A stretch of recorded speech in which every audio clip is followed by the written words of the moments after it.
ગાડી પાર્કિંગ કરવાની જગ્યા છે, પણ એની માનો કે એના બાપનો ખાટલો રાખવાની જગ્યા નથી. એ ભાઈ,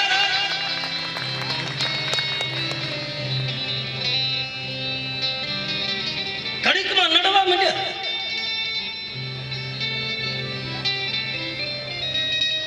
એને જન્મ દીધો,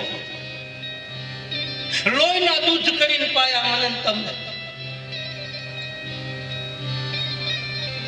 રામદેવજી મહારાજનો જન્મ થાય છે ને, હમણાં જ કથામાં આવશે. મથુરાની જેલમાં ભગવાન કૃષ્ણ પ્રગટ થયો અને સીધો નંદ બાબાના દરબારમાં ગયા, ટોપલામાં લઈને. બધાને ખ્યાલ છે, દેવકીનું દૂધ નથી પીધું. એને જન્મ થયો એટલે તરત એને ટોપલામાં મૂક્યો. જનેતાનું દૂધ નથી પીધું ભગવાન કૃષ્ણે. સીધો નંદ બાબાના ઘરે ગયો તો નંદ બાબાના ઘરે માં જશોદાના થાનમાં દૂધ નહોતું. એ ગાયનું દૂધ પીને મોટો થયો. અને જ્યારે વિદાય લે 11 વર્ષ અને 52 દિવસ વ્રજમાં રહીને જ્યારે કૃષ્ણ જાય અને માં જશોદા હાથ પકડે, ગોવિંદ ગોપાલ બોલમાં.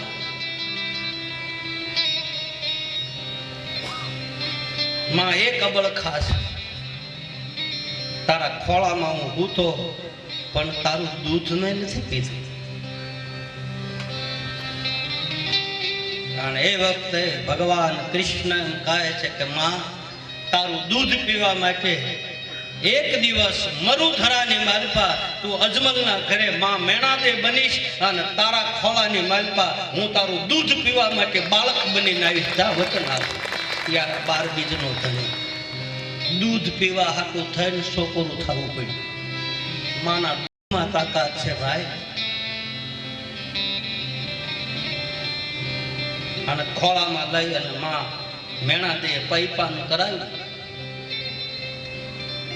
જનેતાના દૂધની કિંમત આપણાથી થાય? હે ભાઈ,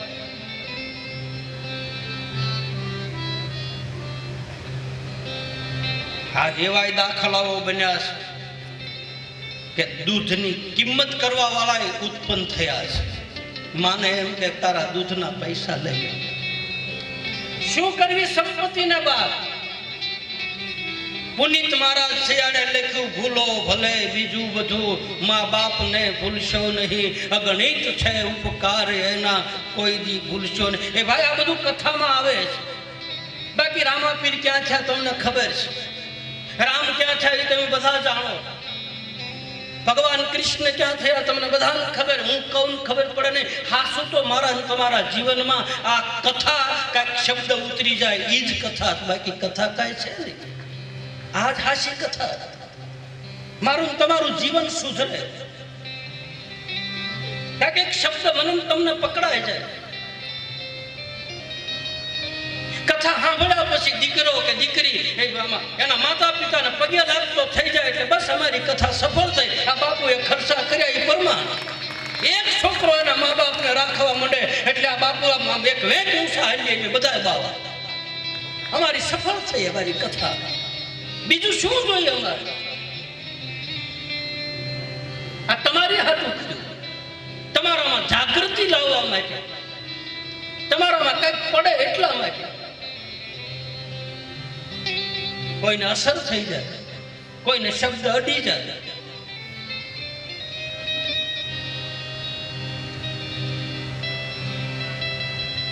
એ ભાઈ, એક ઘટના બની ગયેલી છે. આ પ્રસંગ છે એટલે કહી દઉં. ગામડાની માલપા રહેનારી એક માં પોતાના દીકરાને ખૂબ ભણાવ્યો. ભણાવીને મુંબઈની માલપા ડાક્ટર બનાવ્યો. કયું ગામ એ નહીં કહું, એ ગામના અહીંયા રહેશે એટલે જાહેર નહીં કરું, બાકી સત્ય ઘટના બની ગયેલી આ વાત કહું છું મારી સાંભળીમાં.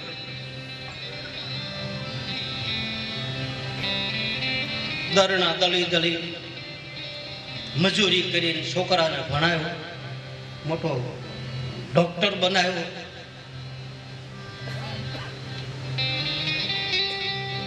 મુંબઈની માલપા રહે. એક ને એક આધાર, માનો એકનો એક દીકરો.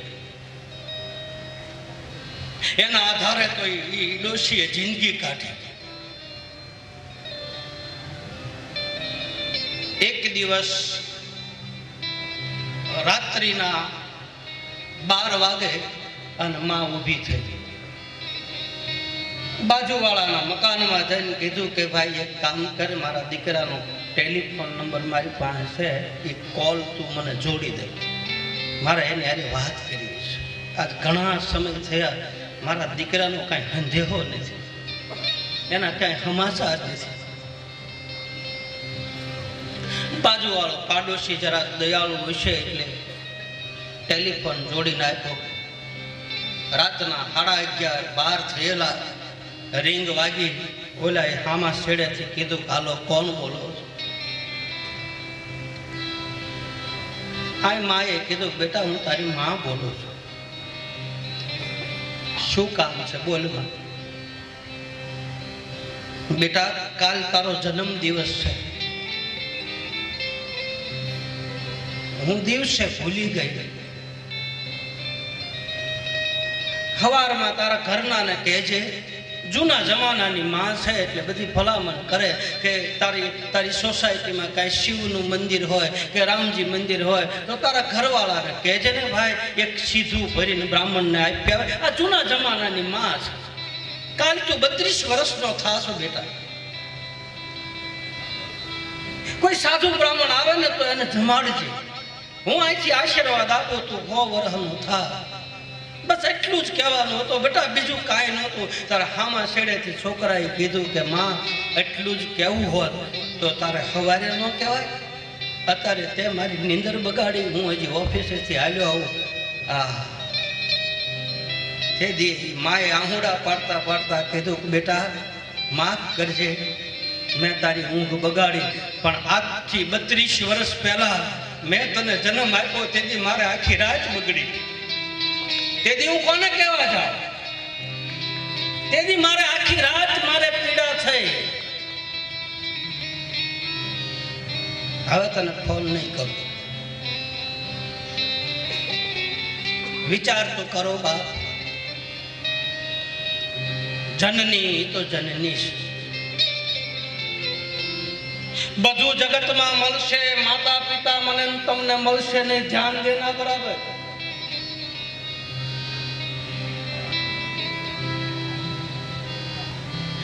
બોટાદમાં કવિ બોટાદકર થયા, એને માં વિશે આખું ગીત લખ્યું.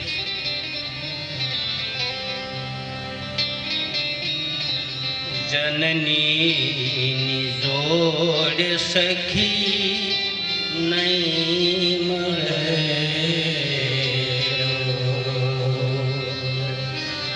મીઠા મધુરા મીઠા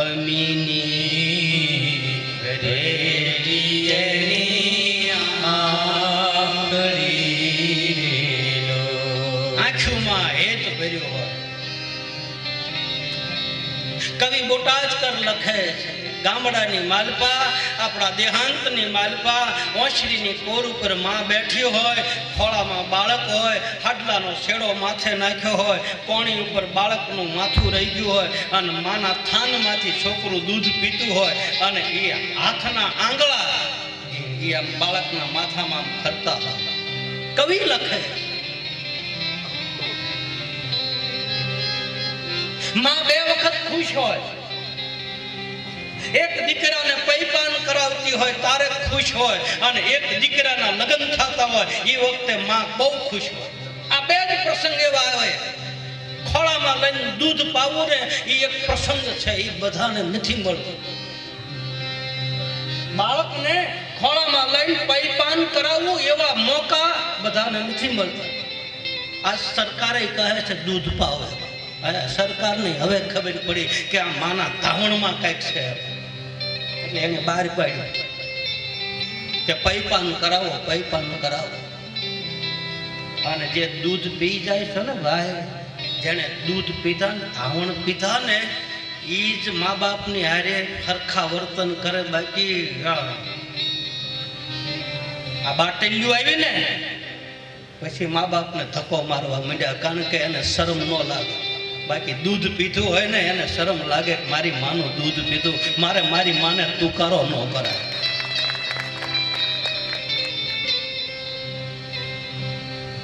હૈયામાં કઈ કોડ હોય હે ભાઈ. અમીની ભરેલી જેની આખરી લો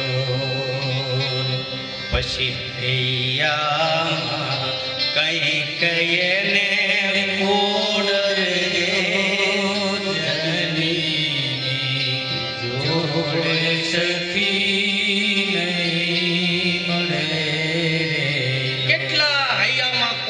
બેઠી હોય. મારો દીકરો મોટો થાય ને એને પરણાવીશ, પછી આમ કરીશ ને પછી આમ કરી. નાનું હોય ત્યાં તો 60 વર્ષની આગળ વાણી ભાગી નાખે માં ખોળામાં લઈને.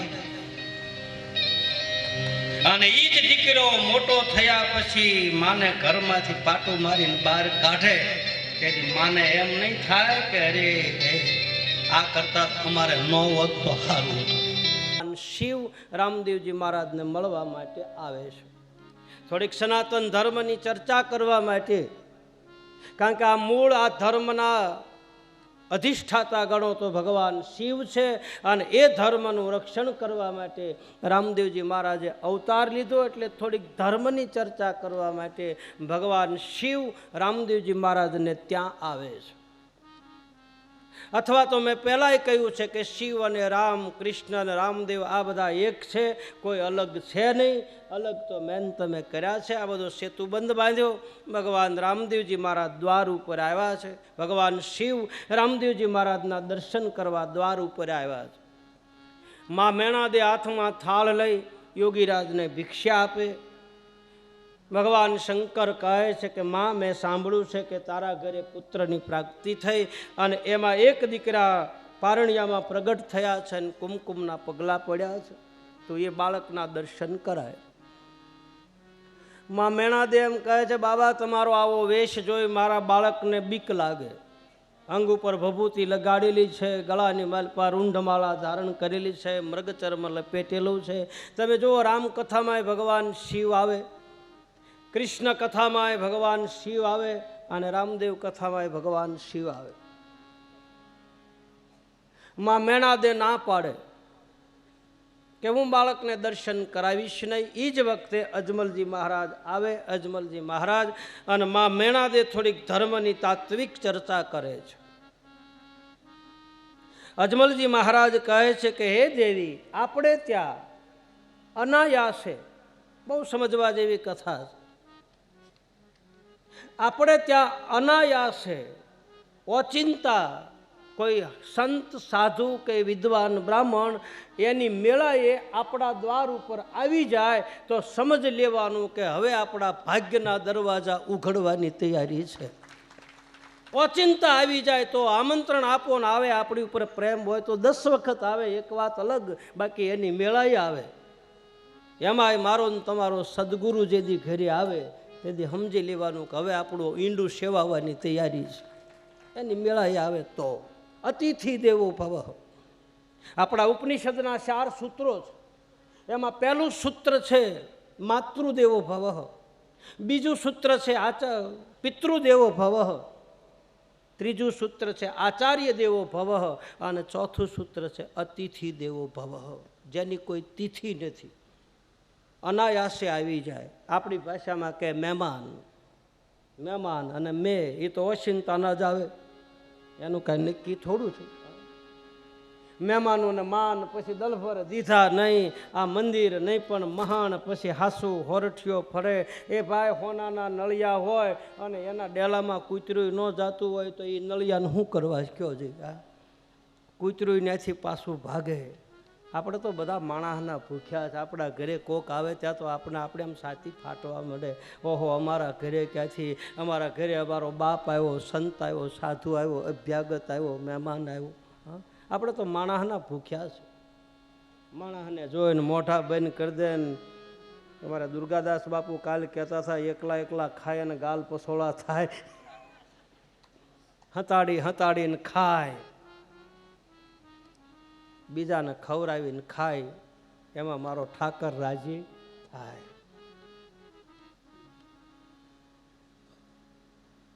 આવે અને બેહારો આવકારો આપો, બીજો આપણે શું આપીએ કી? પણ આ બધું છે ને, મેં પહેલાં તમને કદાચ કીધું છે કાલે કે એક સંત દર્શન, એક ભક્તિ, એક સુરવીરતા, એક ખાનદાની, એક ઘરનું માણસ સારું, બેયને ભાઈને બેનને બેનને ભાઈ સારા હોય તો સમજી લેવાનું કે આપણા ગયા જન્મની કમાણી છે. અને તમારે નથડીવાળા ગુરુ સારા હોય તો સમજી લેવાનું કે મારે ગયા જન્મની કમાણી મને આવા મળ્યા. ઘરનું માણસ, સંતતિ એટલે સંતાનો, અને એક સંપત્તિ, આ બધી પૂર્વની પુનાઈ હોય તો મળે, નકર મળતું નથી. ધ્યાન દેજો, ભાગ્યમાં હોય તો, નકર સંત દર્શન નથી થતા. ઓચિંતાના આવી જાય, એની મેળાએ આવી જાય, એને દેવ સમાન માનવો, એમાં આપણા શાસ્ત્રોમાં બતાવે છે.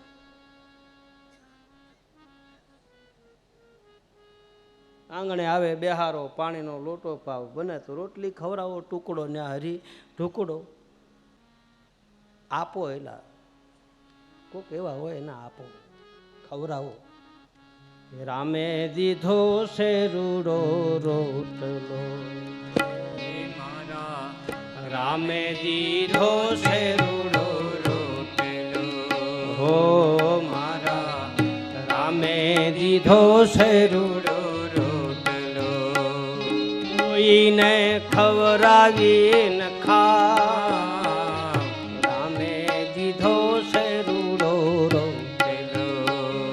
કોઈને ખવડાવીને ખા, રામે દીધો છે રૂડો રોટલો. એ કોઈને ખવડાવીને ખા, રામે દીધો છે રૂડો રોટલો. હો મારા રામે દીધો છે રૂડો રોટલો. હો મારા રામે દીધો છે રૂડો રોટલો. એ કોઈને ખવડાવીને ખા, રામે દીધો છે રૂડો રોટલો. કોઈને ખવડાવીને ખા, રામે દીધો છે રૂડો રોટલો. નહીં આદર, નહીં આવકાર, નહીં નેણુમાં નેહ, ઈ ઘર મત જાયો ભલ કંચન વર્ષે ને.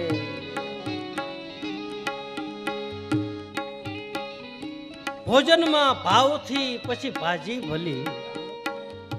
32 ભાતના ભોજન કર્યા હોય ને તમારા ઘરે અમે આવ્યા હોય ને તમે આંખું કાઢતા હોય, એ લાડવો ગળા હેઠે ઉતરે? હાસું કહેજો.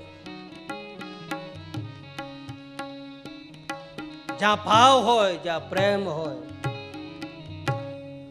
દુર્યોધન કા એ મેવા ત્યાગી, દુર્યોધન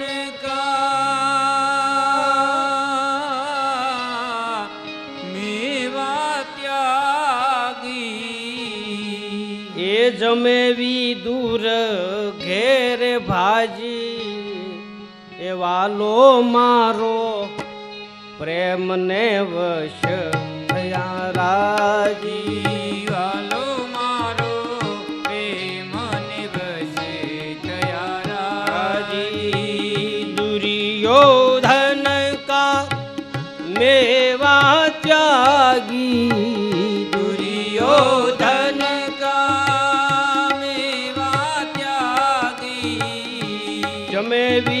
દૂર ઘેર ભાજી વાલો મારો પ્રેમને વશ થયા રાજી વાલો મારો પ્રેમને વશે થયા રાજી. બહુ સરસ મજાનું ભજન છે આ. આમાં એક કડી, એક ગણિકાની કડી આવે છે. ગણિકા નાચવા વાળી, પગમાં ઘૂઘરા બાંધી અને જગતને રાજી કરનારી. એક વખત એને એક સંત મળ્યા. કોઈ કહે છે કબીર સાહેબ મળ્યા, કોઈ કહે છે સ્વામી રામતીર્થ મળ્યા, જે હોય તે.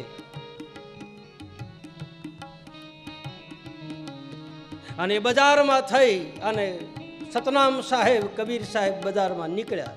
અને આ રૂપનો અવતાર, એટલું બધું રૂપ દીધેલું, મુજરા કરવા વાળી સ્ત્રી.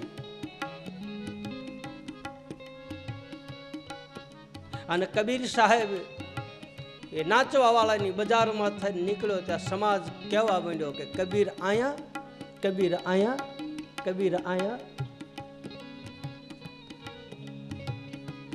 અને સ્ત્રીને કોઈ કીધું કે દેખ આપણી ગલીમાં કોઈ એવો સંત આવ્યો છે. ત્યાં તો બધી એ બધી આમ સ્ત્રીઓ બધી ભેગી થઈ ગઈ. આપણી શેરીમાં સાધુ,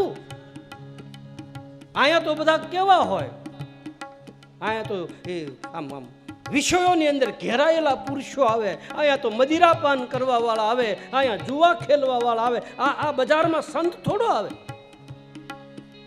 એટલે હાલ તો ખરી, જો તો ખરી. અટારી ઉપર જોયું, કબીરને જોયા, એક ધારું જોઈ રહી. એને જીને દીઠે મુજા નેણા ઠરે. ભીતરમાંથી માયલો જાગ્યો. કબીરની નજર એના સામું પડી. કોઈ સ્વામી રામતીર્થની વાત કહે છે, કોઈ કબીર, જે હોય તે. બાકી સંતની નજર સ્ત્રી ઉપર પડી. ખેંચી લીધી નજરથી. માખણમાંથી મોવાળો ખેંચે એમ ખેંચી પોતાના તરફ.